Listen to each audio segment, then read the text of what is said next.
when it comes to investing, data really is the new oil. The more data that you have, the more chance you have of choosing a reliable investment strategy because you can back test it.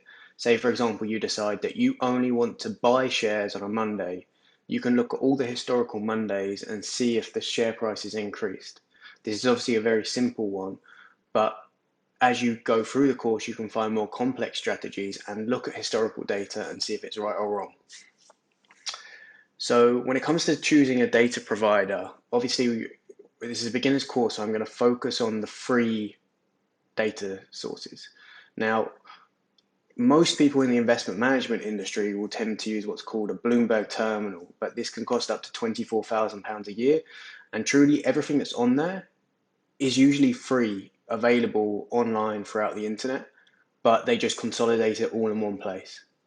Um, the most common data provider that you will have probably seen is the ones that you see on Instagram, which is the guys with lots of charts in the background. And what they're using is this website here called tradingview.com. So you can literally just, oh, that's fine. You can literally just put in a stock here. We get Apple, and it will show you a chart. So here's the time period. You can look at it over a 3-month time period. This is obviously the price of this stock. And then effectively, if you get 4 of these, put them on a screen behind you, you can basically become a FX trading guru. But really and truly, like, these lack a lot of features that I would like to see in a data provider. If you end up choosing to just want to invest in technical trading strategies, then you can use this. But I'm going to move on to a few others now. So if we look at Yahoo Finance, this is a really, really great one. So let's take, for example, the same stock, Apple. Immediately, it doesn't just give us the just the chart. It also gives us these key data points here. So for example, we have the PE ratio, which we'll discuss, the market capitalization, and all of these sort of things that we will discuss later on in the course.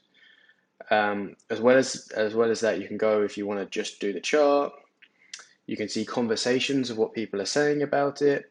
You can see some more measures here, which will go into more detail, historical data.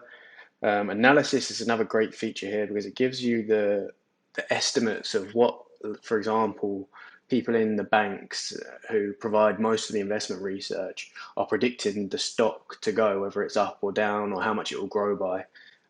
So this is a really, really cool feature here because it means you don't have to just ask people on Instagram, you don't have to ask people on LinkedIn. You can actually see what these data providers are predicting. So Yahoo Finance is a great one. Again, you can just put in the stock. So this is Apple stock. You can also choose by the name and it will still come up. Let's take for another example, another one. What's a good UK company? So like GlaxoSmithKline, you can put in the actual name of it, or you can also do the ticker and it will still come up. A ticker is basically an abbreviation for a stock or currency pair or any other asset that you can find here.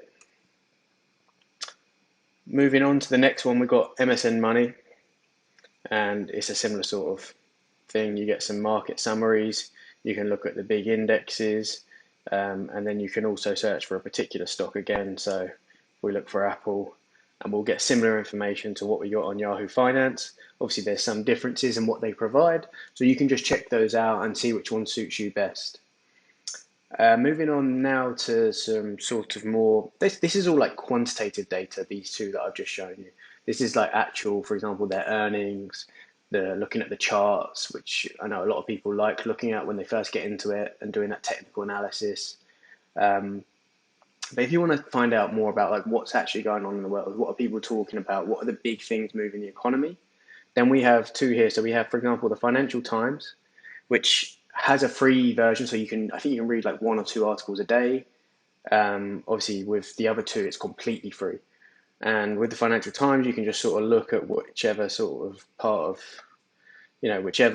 of the economy you're looking at that particular time. Whether, for example, you're investing in emerging economies and you want to know how China's doing. If you're investing in, for example, the developed economies, you want to know how the US market's looking at. You can look at any of those here. So this is a really good one as well. Obviously, they have a paper which you can buy. And then we also have Bloomberg. So Bloomberg is similar to Financial Times. These guys produce the terminal, which I mentioned before.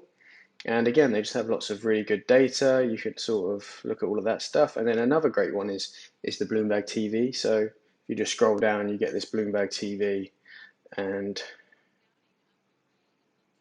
so